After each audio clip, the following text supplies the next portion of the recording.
Bonjour à tous et à toutes, bienvenue sur Free Matin, 3 mai de l'an 2018. Nous sommes jeudi, journée internationale de la liberté de la presse, état des lieux et réformes à l'ère de la rupture. Même si nous avons perdu quelques places d'après Reporters sans frontières, nous restons convaincus que nous reculons pour mieux sauter au Bénin. Nous ferons le débat sur la presse nationale au Bénin avec Carles Kitomé et Kader Achirou. Kader Achirou, bonjour. Bonjour Nadia Duron, chers amis internautes, bonjour. À la une des quotidiens ce matin, nous avons comme un autre sujet, nous avons les décisions issues du dernier conclave gouvernemental en date d'hier, mercredi. Nous avons l'affaire Atta Mohamed Renouho qui continue de faire couler beaucoup d'encre et de salive. Et nous avons la journée internationale de la presse de ce jour. Et vous l'avez certainement compris, c'est lui qui nous présentera donc la une des quotidiens parus sur le territoire national ce jour. Carles Kitomé nous fera le point de l'actualité d'ici et d'ailleurs. Bonjour. Bonjour Nadège.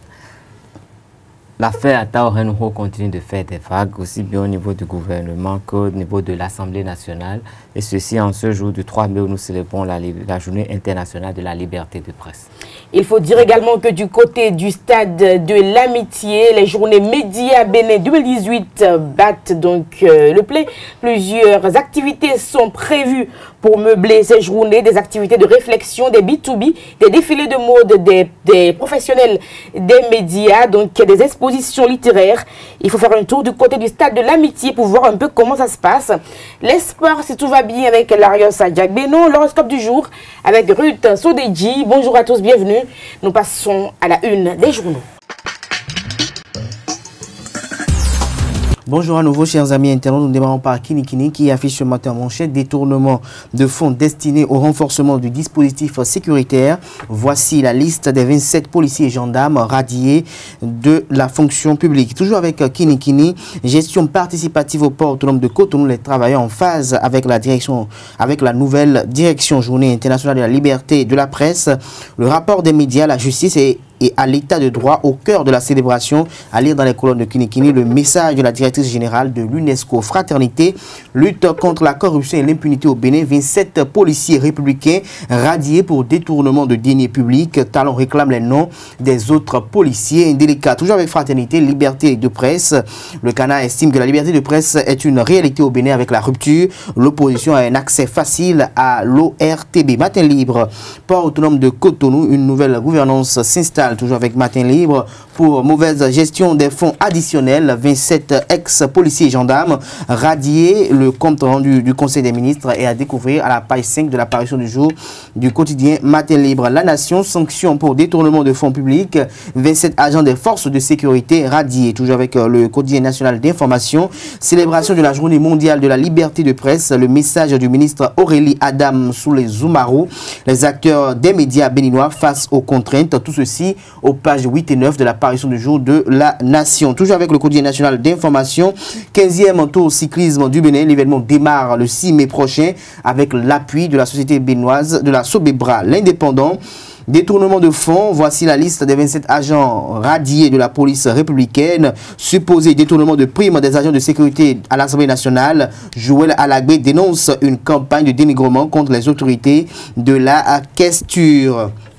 Le challenge, lutte contre la corruption au Bénin, Talon frappe dans la fourmilière des forces de sécurité publique, 27 ex-policiers et gendarmes radiés. Affaire Atao, la réaction de l'Assemblée nationale qui met à nu le plan du député. Le professeur Latondi confirme les propos du procureur. Soleil levant, détournement des fonds de sécurité, Talon frappe fort et radie 27 officiers de police républicaine.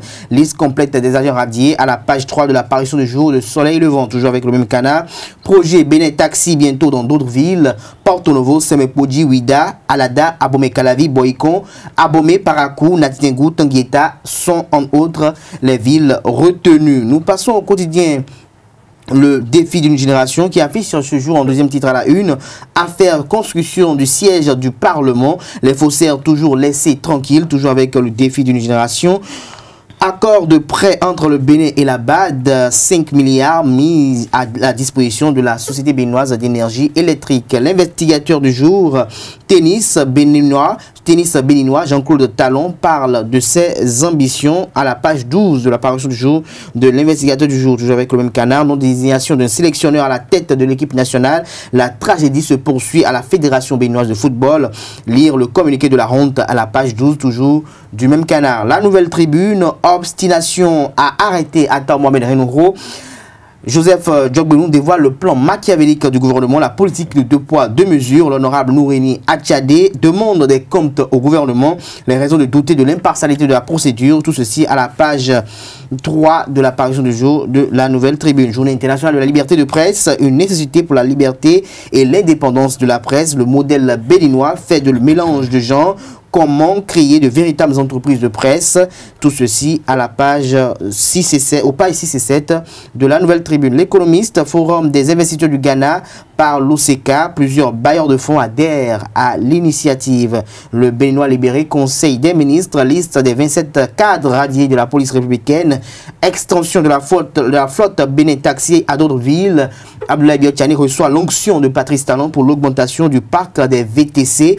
Supposée proposition de nom d'entraîneur au ministre, les clarifications d'Anjouré Moucharaf à travers un communiqué de presse sont à découvrir dans les colonnes de la parution du jour du Béninois libéré. Jack Pata, pour mettre un terme à la une des journaux de ce matin, honte et immoralité totale au niveau des forces de sécurité. Des gendarmes et policiers de haut niveau salissent leur corporation, l'administration Talon mate, toujours avec Jack Pata, pour leurs efforts et appuis permanents aux peintres de l'Ouémé, Dauphin Hundi et ses pairs témoignent reconnaissance à leurs partenaires de peinture. Merci à vous, Kader Achiro, pour la présentation de cette une des journaux. Vous l'aurez certainement compris, l'affaire Atta Renouro continue de défrayer la chronique au Bénin, malgré l'actualité de radiation de quelques hommes en uniforme du Conseil des ministres d'hier. Les parutions parlent toujours de cette affaire et même dans les foyers, les débats vont bon train sur le Attao Gate du côté de l'Assemblée nationale. Le numéro 1 de l'institution est également très préoccupé. Un spécialiste a été dépêché sur un lieu pour voir un peu l'état sanitaire de l'honorable. Il se porterait plutôt bien, même s'il a été envoyé en psychiatrie pour prendre quelques soins. Nous passons au bulletin matinal d'information sur Free Matin. Chers amis internautes, bonjour et bienvenue au bulletin d'information de ce jeudi 3 mai 2018. Le Conseil des ministres de ce 2 mai s'est tenu sous la présidence effective du chef de l'État, le président Patrice Talon.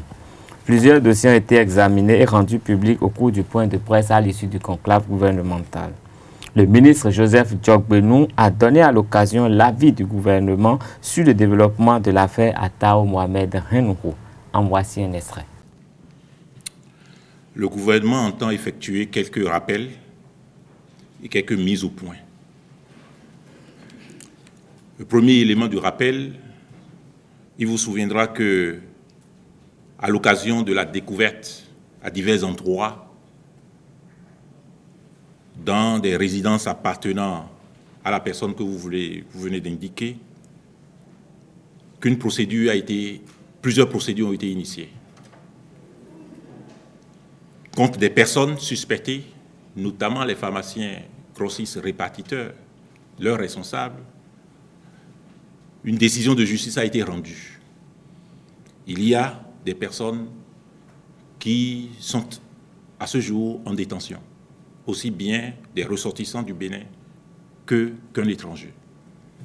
Deuxième élément du rappel, en ce qui concerne le député Renouro Taoufik, plusieurs procédures ont été engagées. Une procédure devant le juge d'instruction et, bien entendu, des procédures en flagrant délit. À ce sujet, faut-il préciser, donc, premier élément de la précision, que dans le cadre de la procédure devant le juge d'instruction, puisqu'il n'avait pas été retrouvé, puisqu'il n'avait pas comparu, le procureur de la République a requis la délivrance d'un mandat d'arrêt. Et donc, dans le cadre de la procédure devant le juge d'instruction, il était sous mandat d'arrêt.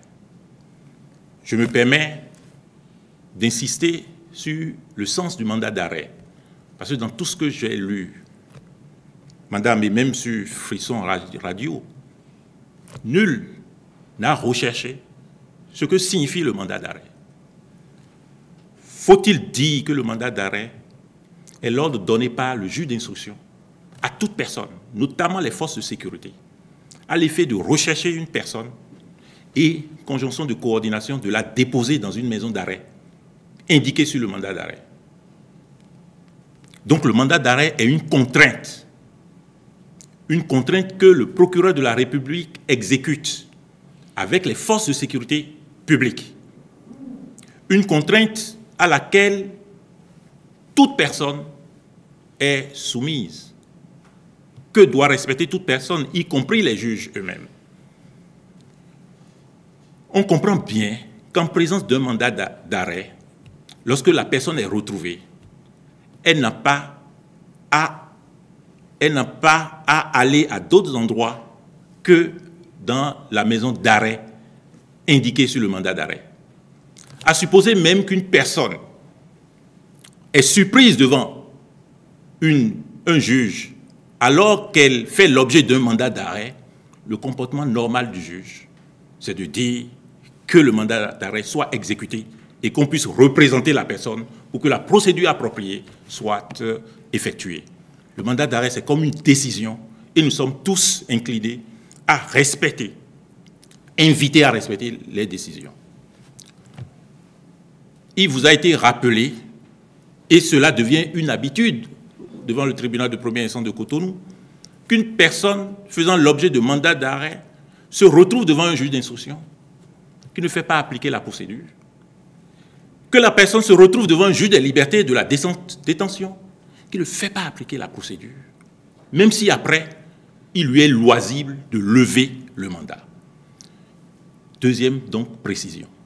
Troisième précision, bien entendu, vous l'avez relevé, il a été indiqué que, alors que les officiers de police judiciaire étaient à la recherche et donc découvrent la personne dans les allées du tribunal, s'apprêtaient à mettre à l'exécution le mandat d'arrêt, il a été indiqué que le député aurait été victime d'abus, notamment sur son corps.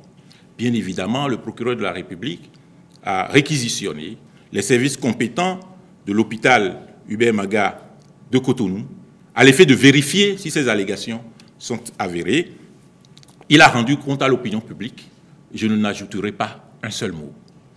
Mais la clarification que je voudrais faire au nom du gouvernement est de dire que tout ce qui sera fait pour que la vérité soit connue des juridictions, pour que les sanctions appropriées, si cela est avéré, soient appliquées, pour que les responsabilités diverses soient identifiées et que les personnes qui sont responsables de ce que vous savez puissent encourir les peines conséquentes, le gouvernement fera cela.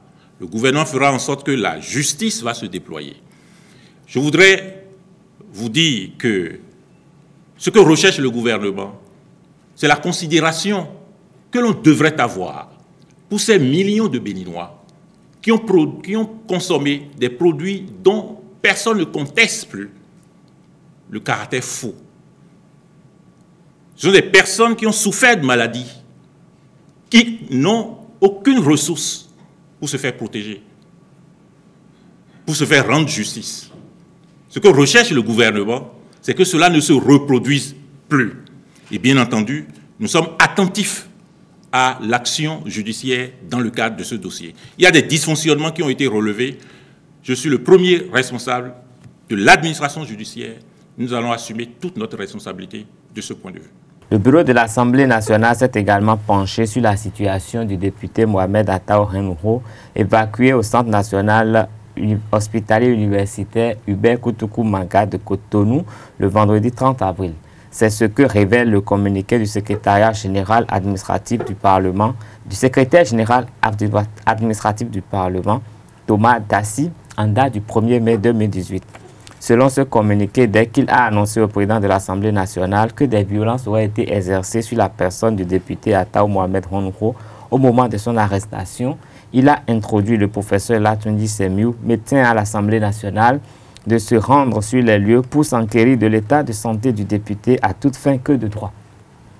Il ressort du rapport fait au président de l'Assemblée nationale, Maître Adrien Humbedi, que l'état des députés est satisfaisant selon le chef du service des urgences.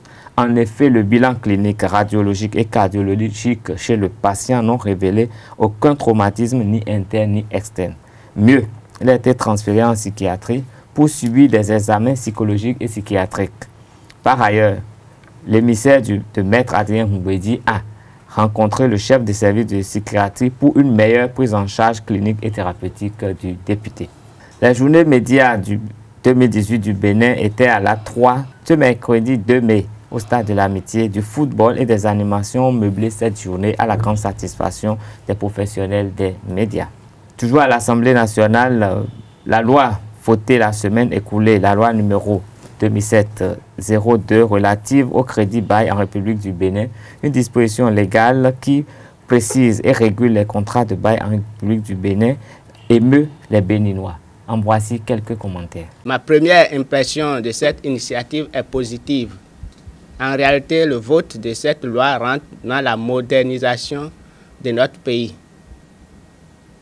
Cette loi va permettre à l'appareil judiciaire de notre pays de pouvoir bien fonctionner face aux litiges liés à la question de location au Bénin.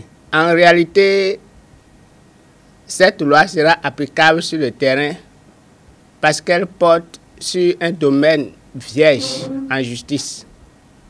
Dans le domaine judiciaire, les juges se basent jusqu'à présent sur le code civil pour traiter les questions de litige entre les locataires et les propriétaires. Et donc, cette loi est bienvenue pour favoriser les uns et les autres au cours des litiges qui vont survenir dorénavant. Donc, du point de vue d'applicabilité, je pense qu'il n'y aura pas de problème. Mais du point de vue économique, l'appréciation peut être mitigée. Parce qu'en gestion, nous appelons un principe de la prééminence de l'économie sur l'apparence juridique. En réalité, il s'agit d'un marché où il y a l'offre, il y a la demande. Si la demande est supérieure à l'offre, il sera difficile pour le droit de réguler ce marché. Si mon bâtiment, mon appartement m'appartient, je peux louer ça à qui je veux. Et donc, il y aura des négociations informelles qui ne peuvent pas être appréhendées par l'appareil judiciaire. D'où des difficultés de mise en pratique économique de cette loi-là. Donc, il faut d'abord partir de la réalité sur laquelle le locataire vient avec un an d'avance. En partant, vous, propriétaire, vous êtes tenu de lui verser ces 12 mois. Ce qui n'a jamais été le cas. Donc ça donne lieu à des tensions. Et il est difficile parfois de permettre au locataire de partir. Or, s'il vient avec 3 mois de loyer, il sera facile pour le propriétaire de lui restituer ses frais à la fin du contrat. Ça arrange au fait les propriétaires de maison. Puisque ça n'a pas d'effet sur le coût du loyer. Encore que là, par rapport à notre contexte, moi j'envisage même qu'on aille jusqu'à réviser le coût du loyer, tenir compte de certaines zones. Quand la zone n'est pas assez viabilisée pour que le coût du loyer réponde à certaines exigences, eh bien, il faut baliser au mieux le terrain pour revoir ces prix-là et permettre à la jeunesse de s'épanouir. Nous sommes dans un pays où la base pyramidale est constituée en grande partie de la jeunesse. Et il faut permettre à ces jeunes de s'épanouir, il faut permettre aux jeunes de quitter leurs parents, de se prendre en charge, de vivre d'autres expériences. Et cela ne peut être fait que dans un contexte de disponibilité de chambres, de maisons, de locales, à moins coût et abordable. Abordable, c'est que la caution ne soit pas trop élevée. Je n'ai que 2 ou 3 petites maisons que j'ai mises en location juste pour des raisons pas économiques me concernant. C'est pour permettre à tout le monde d'avoir un abri parce que nos États ne sont pas encore dans cette dynamique de logements sociaux. Quand il faut encourager cette politique-là, permettre à tout le monde d'avoir, pas nécessairement sur le prix de parcelles, sa maison, mais avoir son appartement. Il faut qu'on arrive là. Et là, on va cesser de voir des hommes aller prendre des parcelles dans des bas-fonds, obstruant ainsi le passage de l'eau, et cela conduit à ce que nous avons. Il faut encourager ça. Donc, moi, en construisant cette dynamique-là, il faut permettre aux jeunes, à tout le monde, d'avoir un abri. Et je crois qu'il faut saluer ça, il faut encourager ça. Il faut que la relation soit plus bonne entre le propriétaire et les locataires. Parce que quand le locataire vient et qu'il sait qu'il a essuyé 2 ans de loyer comme caution, eh bien, tu es mal vu, toi, le propriétaire. Et quand il est parti, vous n'allez jamais vous entendre. Et les cas sont légion. 3 mois, c'est abordable. Ça permet une vie en communauté plus souple. Le locataire, il est plus à l'aise quand il voit son propriétaire, parce qu'il ne voit pas en celui-là un gourmand. Et la vie en communauté, elle est plus succulente et très bonne. Au Nigeria, pour finir, en tout, 86 morts ont été enterrés entre mardi et mercredi, a affirmé un employé du cimetière sous anonymat. Des morts consécutives à une double attaque au nord du Nigeria en début de semaine.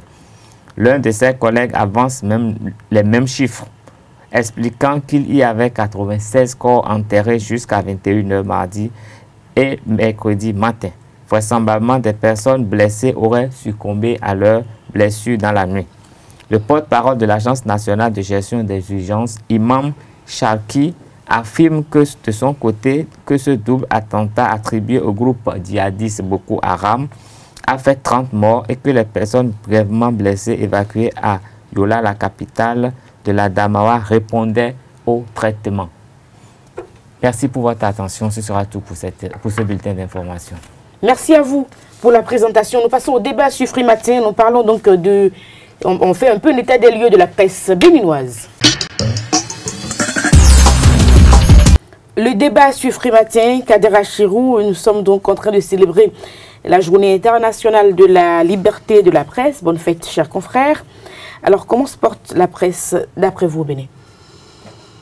La presse au Bénin se porte dans le temps dans lequel il mérite d'être.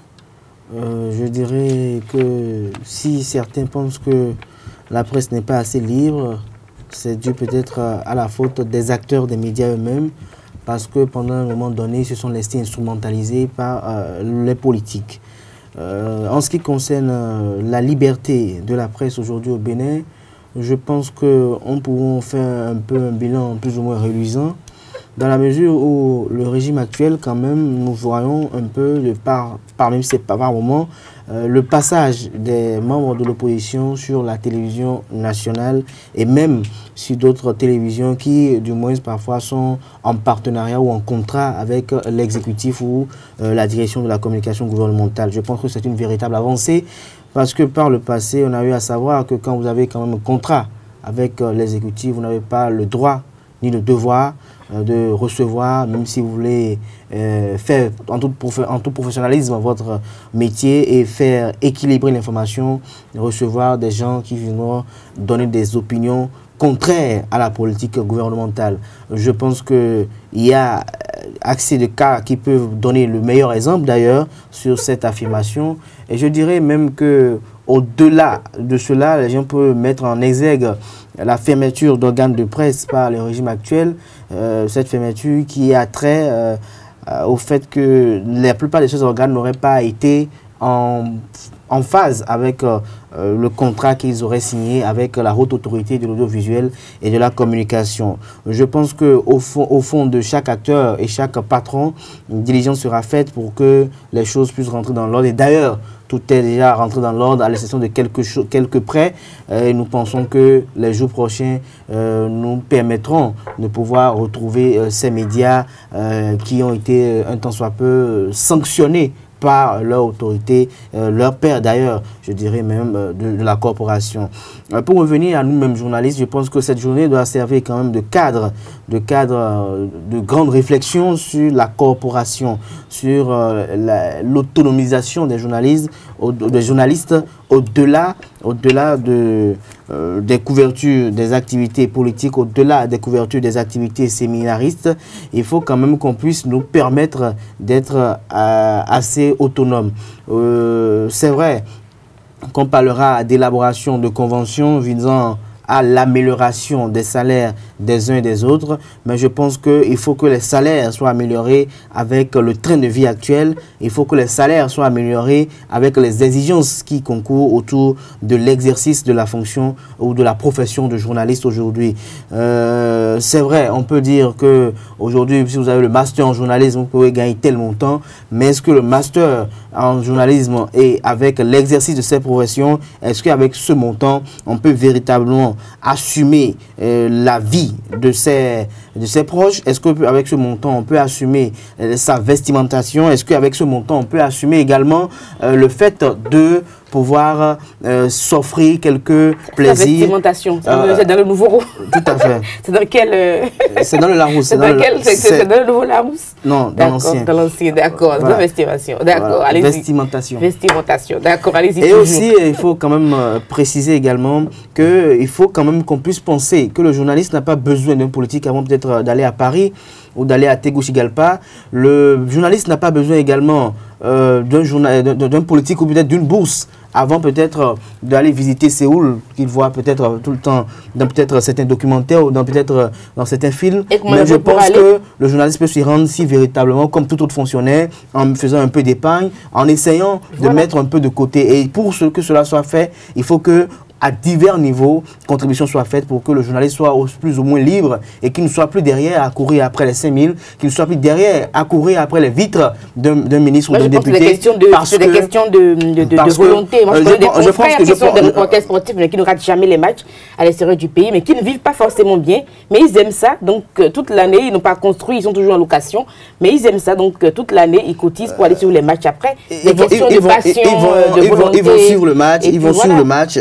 Que d'autres préfèrent construire, acheter des voitures, d'autres préfèrent également le match aux frais, soit de leur organe ou aux frais de l'institution ou aux frais de l'institution. Je pense que aller suivre un match peut-être à Lomé ou au Cameroun. Non, pas à Lomé, je parle de grands pays. Non, pas à Lomé, par exemple, la Ligue des Champions. Je vois des personnes qui partent avec des fonds propres. Ceux qui voyagent pour aller suivre ça, je pense que la plupart d'eux ont quand même une autonomisation financière qui leur permet d'y aller. Pas forcément. Je connais des confrères, je ne vais pas citer de nom, qui n'ont même pas construit, qui sont encore en location, mais je vous assure, chaque année, ils disent toujours... C'est un choix de vie. C'est un choix. Tout ça, ce n'est pas la faute des autorités, c'est nous-mêmes. Non, dans la vie... On fait des choix qu'on assume après. Dans la vie, avoir une location construite n'est pas... C'est une question de choix. C'est pas une question... Non, c'est une question de choix, certes, mais aujourd'hui au Bénin et en Afrique, on pense que quelqu'un qui a construit une maison ou quelqu'un qui a une voiture est peut-être la personne la mieux aisée. Voilà, alors que il peut peut-être avoir un salaire plus exorbitant que celui qui est dans la voiture. Il peut avoir peut-être un temps de vie plus élevé que celui qui est peut-être dans une maison 4 étoiles, mais rester peut-être dans sa maison à location parce qu'il ne veut peut-être pas attirer l'attention. Peut-être, et ça dépend des vices de chacun. Il y a des gens qui aiment voir, aller dans leur compte bancaire et voir plusieurs chiffres. Voilà, c'est des choix de vie, comme je le disais. Mais comme je le disais, il faut qu'on puisse garantir aux journalistes cette facilité de pouvoir lui-même, de son propre chef, sans la contribution de quelqu'un ou de l'autre, de pouvoir aller, de pouvoir voyager lui-même, de pouvoir dire, voilà peut-être il y a telle affaire que j'entends parler peut-être à Abidjan, je m'offre un mois à Abidjan, je passe la nuit dans un hôtel pour aller voir un peu comment ça se passe. Alors Carlos Kitome, je pense que c'est pas aux gens c'est pas aux autorités ou encore à d'autres personnes de nous aider à le faire, c'est à nous-mêmes de le faire. Il faut qu'on arrache donc notre autonomie et qu'on puisse offrir des voyages si on le veut. Ben, moi, je dirais que la corporation est de mieux en mieux encadrée et que ça se passe mieux de toute façon. Dans la mesure, en 2015, nous avons le code de l'information et de la communication a été voté qui vient préciser les conditions d'exercice de cette profession d'une part. Et cette année, il y a quelques semaines, le code du numérique a été promulgué. Ce sont deux lois qui viennent mettre de l'ordre dans la profession, qui viennent quand même situer les choses telles qu'elles doivent être. Et depuis un certain temps, quand nous observons un peu la façon dont la carte de presse est distribuée aux professionnels des médias, nous estimons que tout ça, ce sont des choses vraiment importantes et des avancées. C'est vrai que la RAC demeure quand même aux mains des politiques et le combat aujourd'hui, c'est d'essayer de ramener la RAC dans le giron vraiment des professionnels des médias pour que ce soit vraiment une affaire de professionnels. Étant donné que la RAC décide de presque tout ce qui a en matière de loi, en matière de tests et de régulation de la presse au Bénin. Et depuis quelques années, avec l'installation et l'ouverture des écoles de journalistes, de formation en journalisme, je crois que les journalistes béninois sont de mieux en mieux formés. Après ça, vraiment leur donner les moyens de pratiquer, d'exercer le métier qu'ils ont appris sur le terrain aux côtés des gens et plus âgés qu'eux. Parce que ces lois, c'est vrai, il faudrait les revoir parce que le code, ça fait à peine 3 ans, mais on remarque qu'il y a déjà des articles qui sont dépassés qu'il faudrait remettre au goût du jour. De même que dans le code du numérique, d'abord le code, il faut qu'il soit vraiment fouillé pour que les gens se mettent au pas. Parce qu'aujourd'hui, la télévision, les médias se déplacent. C'est vrai que bientôt nous allons passer à la TNT avec tous ces problèmes.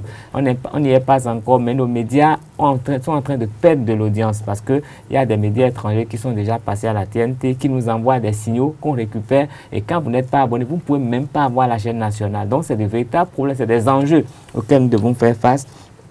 Et l'arrivée des médias en ligne, des web activistes et tout, en fait, le métier est en train de connaître une métamorphose et il revient non seulement aux professionnels des médias, mais aux entreprises de presse et même à l'État de s'adapter pour que notre presse soit au goût du jour. Sinon, nous allons être là et nous n'aurons plus aucun impact. Les gens vont venir nous envahir de toutes parts. Et pour dire que même les entreprises de presse aujourd'hui, je crois qu'on est en train de réguler tout. Il faut que les entreprises, on ait de véritables entreprises de presse qui auront des employés qui sont payés à la mesure de l'effort fourni, qui ont les moyens d'exercer la profession dans les conditions idoines, dans la mesure où toute la presse béninoise aujourd'hui vit du factuel.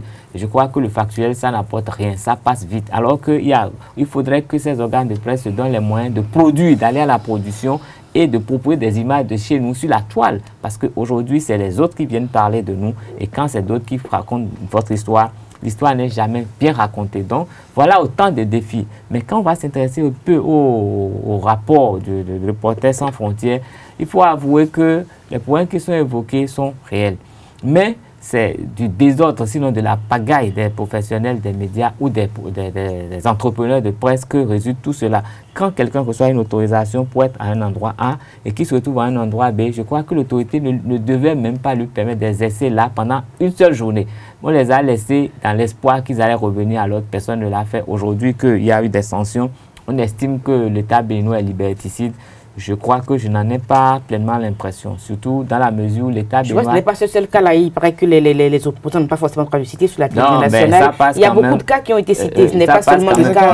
Mais il faut vous n'êtes pas la télévision nationale, vous ne savez rien. Il faut observer que le pouvoir en place n'envahit pas la télévision nationale comme on l'avait déjà vu par le passé. Mais de plus en plus, oui, on a des émissions qui passent. Moi, j'ai suivi même un entretien du président qui était relayé, presse écrite évidemment, qui était relayé sur le plan de la télévision nationale par 2 confrères qui me lisaient pendant au moins 26 minutes. Non, mais ça veut dire que le gouvernement béninois a commencé quand même à occuper l'espace qui est réservé sur la télévision nationale. Parce que quand vous lisez le code, le président, le chef de l'État a un accès illimité aux médias d'État. Et mais jusque-là, il n'en jouissait pas du tout. Mais aujourd'hui, avec les circonstances, le contexte socio-politique, il est normal qu'il aille un peu dans un pays où lorsqu'on ne parle pas, on ne vous comprend pas, c'est quand même compliqué. On a du mal à comprendre. Donc, il faut qu'il explique vraiment pour équilibrer un peu l'information. Alors, avant même la TNT, avant les lois et tout ça et autres, regardons-nous en face et posons-nous les bonnes questions. Est-ce que vous avez l'impression que la presse béninoise traite bien les informations? On a vu le cas à Tao, on a vu beaucoup de cas où sur le terrain on voit autre chose, mais lorsqu'on se met en ligne ou dans son organe on veut écrire un papier, mais on écrit autre chose. Est-ce que vous avez vous-même l'impression que déjà on traite bien les informations? Je crois que la presse normale, je dis normal pour faire une petite différenciation parce qu'aujourd'hui, il y a la grande confusion avec les web activistes et aujourd'hui, on confond très facilement les journalistes et les web activistes. Je prends le cas que vous venez d'évoquer, le cas à Tao. Nous pouvons faire une relecture de tout ce que la presse a publié et lire ce qu'il y a eu dans les réseaux sociaux. Ce n'est pas pareil. C'est vrai que dans la presse, il y a quelques petits dérapages, mais le vrai problème est du côté des médias en ligne qui mettent du n'importe quoi, quitte à les confondre avec les journaux. Et le consommateur n'a pas forcément le temps de faire la différence. Le consommateur reçoit une information sur son smartphone pendant qu'il est occupé, il en fait sa vérité. Même si après, la presse vient rectifier un peu le tir, c'est difficile. Vous savez, en communication, c'est difficile. Quand le coup est parti, c'est difficile de corriger le tir. Donc, les gens se disent que c'est toujours la presse, mais ce n'est pas toujours la presse. La presse a ses débordements, mais pas dans la proportion. C'est pour ça que le vrai problème aujourd'hui, c'est revoir comment ça se passe en ligne. Et pire, Kader Achirou, on a l'impression également que le consommateur béninois n'a pas confiance à la presse nationale. On voit des gens qui faisaient des revues de presse qui étaient très suivis. Mais aujourd'hui, lorsqu'on capte la radio, on dit, oh, ils sont en train de mentir. On voit des gens qui faisaient de la télévision, qui animaient de grands débats et que les populations suivaient. Mais aujourd'hui, lorsqu'on capte la télé, les populations disent, mais attends, ils mentent, c'est pas vrai, ils sont en train de mentir. Est-ce que nous-mêmes ne nous ridiculisons pas au finish? On a vu également des journalistes qui ont été renvoyés du terrain de l'URTB, qui ont été renvoyés alors qu'ils devraient couvrir un événement et la population estimait qu'ils ne traitent pas bien l'information. La population estime ce qu'elle estime, mais je pense qu'on ne peut pas opiner à la place des autres sans qu'on n'est pas dans le contexte, sans qu'on ne vit pas les réalités que ceux de la télévision nationale vit. Non, pas seulement la télévision nationale. Est-ce que vous avez l'impression que le consommateur final a confiance aux journalistes au Bénin? J'en viens. Le consommateur béninois aujourd'hui, vous savez, la presse au-delà de tout est à l'image, ou est en phase, au rythme avec l'image de ses dirigeants, de ses gouvernants, et aussi de sa population. Je vais m'expliquer. Tout de suite, quand on voit un peu l'engrenage ou le paysage ou le cosmogramme médiatique béninois, on peut constater avec beaucoup d'amertume et de regret qu'il y a une confusion, voire une cacophonie qui s'installe entre le journaliste et le communicant. On ne sait pas quand est-ce que le journaliste est communicant, quand le journaliste veut à tout prix vouloir informer ou peut-être donner une information. Et généralement aujourd'hui, quand une information veut être donnée, il y a toujours un souci d'impartialité qui se pose au niveau des informations que nous disons aujourd'hui, de part et d'autre, que ce soit dans les journaux et autres. Les gens écrivent leurs articles en fonction de leur bord politique ou même en fonction de leur appartenance à un ou à deux. Et je pense que le média du service public a quand même un devoir, le devoir d'assurer l'intégrité et d'assurer également la paix sociale dans le pays. Le média national ne doit pas donner une information, ne doit pas donner une information qui tend vers une polémique ou bien une information qui peut quand même susciter des soulèvements ou des affrontements. Je pense qu'au-delà de tout, la liberté que nous avons dans le privé, le public ne peut pas l'avoir parce qu'à un moment donné, il doit avoir une retenue, une halte parce que, comme l'a évoqué Carles Kitomé à l'instant T, le chef de l'État ayant un accès illimité au niveau des médias du service public, on ne doit pas essayer un tant soit peu de le porter en de porter entrave à sa gouvernance ou peut-être de jeter le l'opprobre sur sa gouvernance. Mais dans le même temps, comme l'a évoqué mon vis-à-vis, il faut évoquer ce phénomène qui prend beaucoup plus d'ampleur, ce phénomène de web activiste, où aujourd'hui tout le monde, tout citoyen lambda est d'ailleurs web activiste. Dès que quelqu'un pense quelque chose sur la gouvernance actuelle ou dès que quelqu'un pense quelque chose sur un honorable député ou sur quelqu'un, il se met à peut-être prendre un article ou peut-être un test rempli de sarcasme et d'avanie et du coup l'envoie sur les réseaux sociaux, quitte à ce que cela serait relayé par les administrateurs ou autres. C'est vrai qu'avec le code du numérique, c'est plus ou moins encadré et déjà nous avons déjà des comparutions devant le juge ou devant les tribunaux pour en répondre de cette publication, mais je pense qu'il faut aller loin de cela et c'est un travail de conscientisation parce que je ne comprends pas comment les Béninois aujourd'hui puissent avoir de la facilité ou de l'aisance à porter atteinte à l'honneur ou à la personne d'une personne.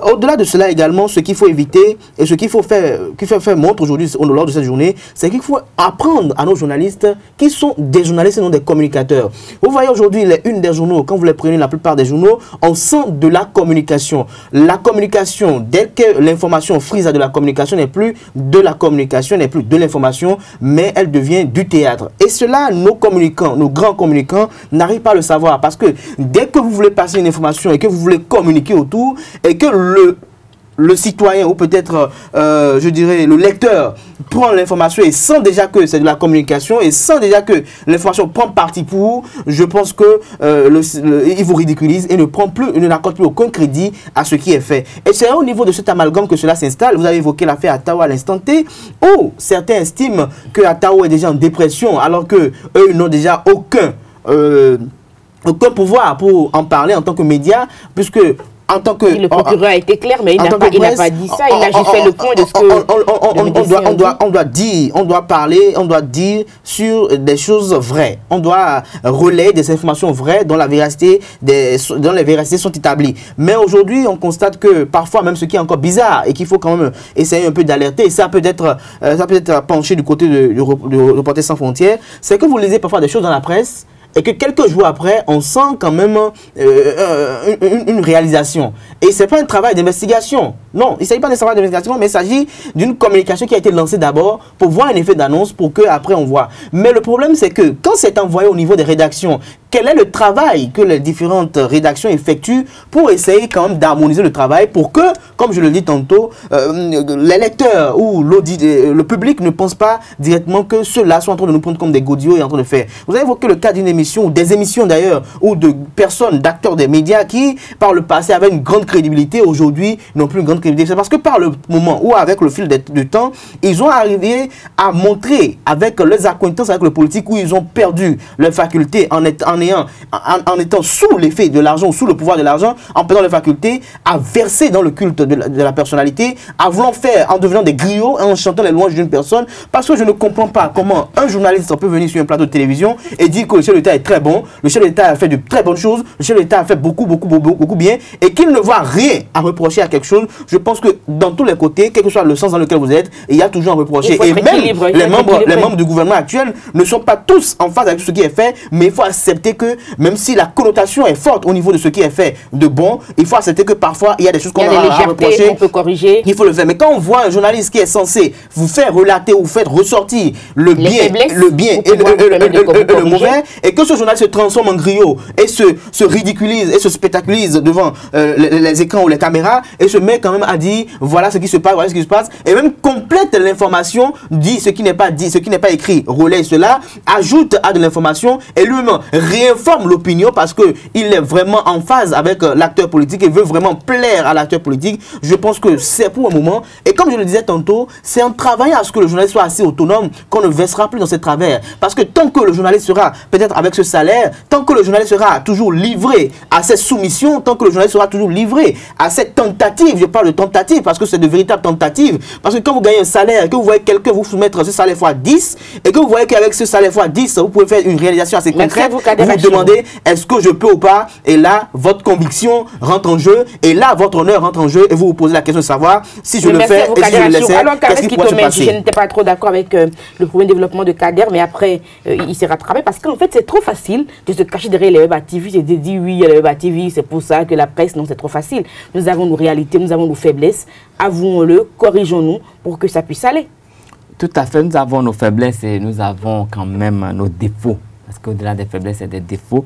Mais il faut avouer qu'aujourd'hui, les choses ont évolué au point où le journalisme même est devenu un métier à problème. Dans la mesure où, dès qu'il y a une information qui passe, les consommateurs ont la possibilité aujourd'hui de réagir. Ce qui veut dire qu'on se retrouve le plus souvent dans le cadre d'une communication que du journalisme. Donc ce n'est plus de l'information à l'état pur.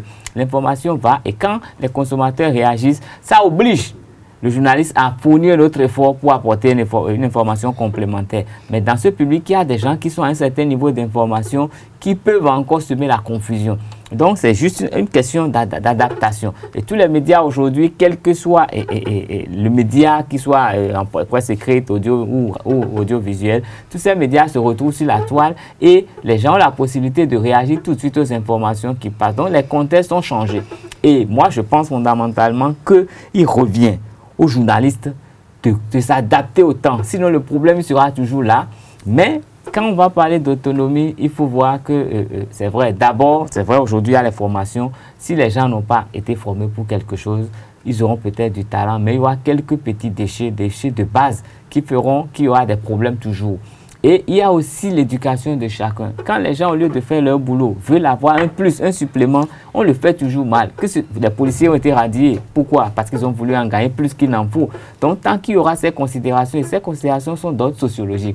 C'est le contexte dans lequel nous sommes. Nous avons été habitués à la facilité. Quand vous faites quelque chose, on s'attend à ce qu'on vous attendez à ce qu'on vous donne un cadeau en plus du salaire que vous avez. Allez dans les hôpitaux, allez n'importe où, c'est ce qui se passe. Donc c'est dans la conscience du Béninois qu'il faut corriger ce fait pour que le journaliste sache que quand il fait son boulot, il le fait par rapport à son salaire. Et le patron aussi doit savoir que le salaire doit être proportionnel à l'effort fourni. Quand le journaliste a un salaire maigre et qu'il se déplace de ses propres moyens pour aller sur le terrain et que vous lui demandez chaque fois d'être équilibré, ça pose un problème parce que quand quelqu'un a pris en charge son déplacement, ça influence tout de suite sa réaction par rapport au papier parce que c'est humain, ça. Pour espérer en avoir d'autres fois, il est obligé de faire 2 poids, 2 mesures. Merci à vous, Carles Kitomi. Merci, c'était le débat sur Frimatin. Nous continuerons donc à réfléchir par rapport à la presse nationale. Il y aura plusieurs activités qui vont donc se dérouler aujourd'hui, donc 3 mai, journée internationale de la liberté de la presse. Nous faisons l'effort d'être libres au Bénin. Nous passons donc au sport et après l'horoscope du jour. Les sports sur Frimatin. Larios, bonjour. Bonjour Nadège. Plutôt Deji, bonjour. Bonjour. Bonne fête de la journée internationale de la presse. Merci à vous, pareillement. Nous passons au sport, à l'actualité nationale sportive. Vous avez parlé tout à l'heure de la célébration de la journée internationale de la liberté de la presse. Oui. Et dans ce cadre, l'Union des professionnels des médias du Bénin organise un mini tournoi de football à 4 qui... les demi-finales se sont jouées hier au stade Général Mathieu Kérékou de Cotonou. En première heure, l'équipe de la presse sportive, Presse FC, a courbé les chines devant l'équipe des garagistes professionnels 2-0. Et la seconde demi-finale a mis aux prises l'équipe de la HAC, de la haute autorité de l'audiovisuel et de la communication à celui du ministère de l'économie numérique et de la communication. Et à la fin, les deux équipes, je vais dire, les deux structures fêtières en matière de presse au Bénin, le ministère et l'organe de régulation, se sont neutralisés 2 buts partout au thème du temps réglementaire et au tir au but aux épreuves fatidiques des nerfs. C'est le ministère de l'économie numérique et de la communication qui a pris le dessus par 3 tirs contre 1. Nous allons partir à Azové comme nous l'annoncions hier. Et la grande finale de la 2e édition du tournoi de l'amitié s'est jouée le 1er mai dernier. Et c'est l'équipe de Promesse FC de l'arrondissement d'Azové qui a remporté Dame Coupe. C'est un géant trophée. Même les gens ont dit ce jour-là, est-ce que la Ligue européenne des champions est aussi géant que ça? Mais c'est l'équipe locale qui a pris le dessus sur l'équipe d'Atomé d'Aplahoui par le score d'1-0. Il faut noter que l'équipe d'Atomé avait déjà battu Promesse FC lors de la phase de poule 2-1.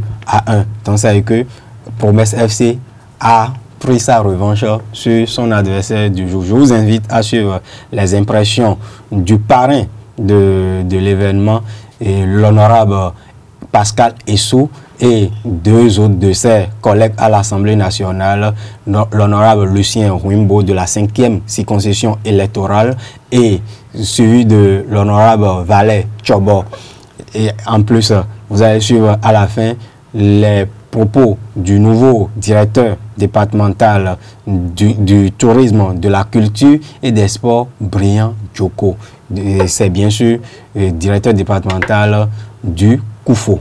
Vous savez, ce que nous avons vécu ce soir, c'est pratiquement la chaleur, l'enthousiasme tout au long du match, vous voyez.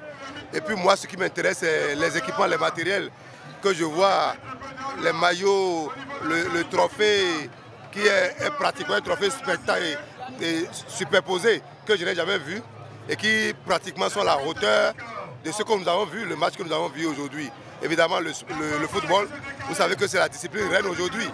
Vous voyez le stade, on ne peut même pas évaluer le nombre qui est arrivé au stade. Ça prouve, une fois que Azové et Aplahoui, je crois les 3 communes environnantes s'y sont venues massivement. Et nous félicitons notre collègue, l'honorable Essou Pascal, pour tout ce qu'il a fait pour donner cette joie au cœur des populations du Koufo. J'ai remarqué quand même que d'abord, les populations des 3 communes qui ont participé à ce tournoi ont vraiment trouvé un grand intérêt puisque le terrain est bien plein. Il y a tout le monde, les jeunes sont très nombreux, les populations sont sorties très nombreuses. Et les 2 équipes qui ont joué la finale, c'est des équipes vraiment de taille puisque Le match a été vraiment bien équilibré. Bon, comme dans un jeu, il faut toujours un gagnant et un perdant. L'équipe d'Atoé, qui est mon équipe que moi j'ai supportée, quand même ne démérite pas, tant bien même que c'est l'équipe d'Azover qui a remporté le trophée. Je pense que vraiment c'est un jeu et il faut nécessairement un gagnant. Je remercie beaucoup Laurent et Sou Pascal qui quand même a su organiser, puisque vous savez, aujourd'hui notre jeunesse a besoin quand même de ce genre de choses pour démontrer combien de fois ils sont intéressés par le football. J'ai compris que le sport rassemble. Non seulement les gens se sont épanouis, vous avez vu le monde qui est sorti. Je suis heureux d'avoir rendu heureuse cette grande population. J'ai également compris que la jeunesse a besoin qu'on leur donne des moyens de développer leur talent. Ici, nous avons assisté à un match, à un tournoi de football. On pouvait assister à un tournoi de volleyball, un tournoi de tennis, un tournoi de pétanque, de basket, pour avoir chez nous des Messi, des Ronaldo, les meilleurs joueurs, des Johnson Magic dans le volley. Pourquoi pas?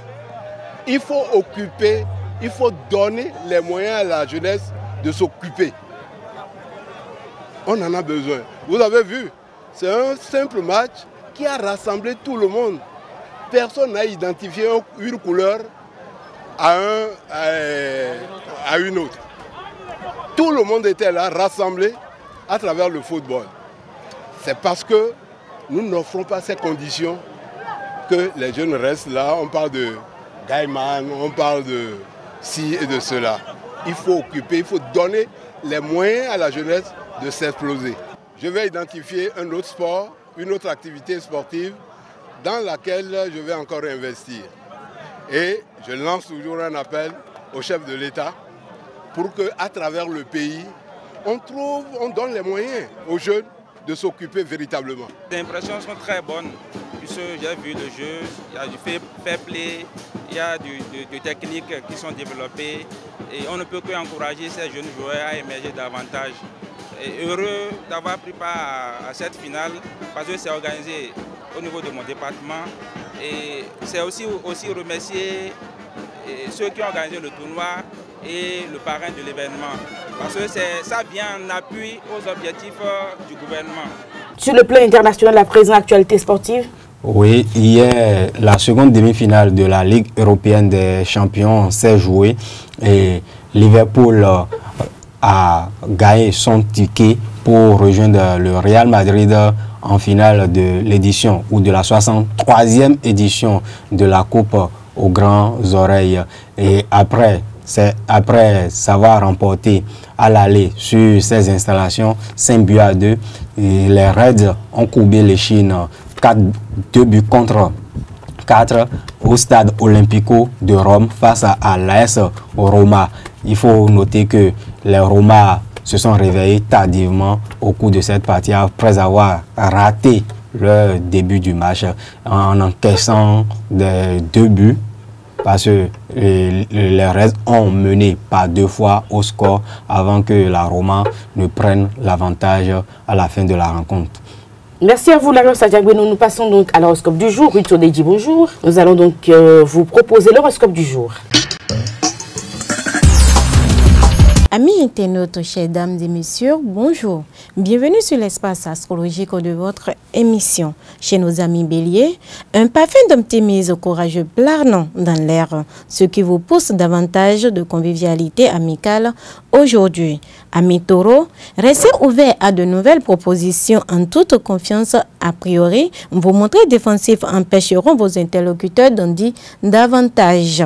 Amis gémeaux, vous allez créer des avancées concernant les projets qui vous tiennent à cœur. Vos efforts aboutiront aujourd'hui. Chez les amis cancer, Des possibilités de vous faire remarquer ne vont pas manquer. Profitez-en pour vous libérer de vos freins inutiles. Pour nos rois de la forêt, chers amis lions, le rythme que prend votre vie financière vous stimule favorablement. Ne vous attardez pas en réflexion aujourd'hui. Amis vierges, vérifiez la réalité des informations qui viennent à vous, surtout avant de vous lancer dans un nouveau projet. Ne vous emballez pas autant. Balance. Ne vous précipitez pas, des délais seront incontournables, mais vous aboutirez dans vos démarches juridiques. Scorpion, vos élans en dents de cire désarçonneront ceux qui vous connaissent bien. Amis Scorpion, ne vous forcez pas à jouer un rôle, surtout pas aujourd'hui. Sagittaire, vous serez plus séducteur que jamais. Amis Sagittaire, méfiez-vous de ne pas laisser des cœurs brisés dans votre sillage.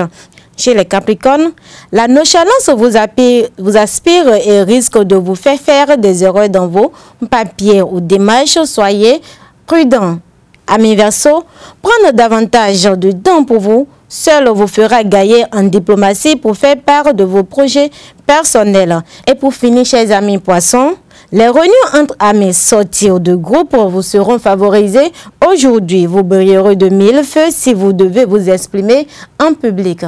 Chers dames et messieurs, amis internautes, merci de nous avoir préférés. Agréable journée à vous. C'est la fin de votre émission Free Matin. C'est donc cette note astrologique que nous mettons un terme à cette émission. Merci pour l'attention. Bonne fête de la journée internationale de la presse à tous les journalistes. Au revoir, portez-vous bien, à demain.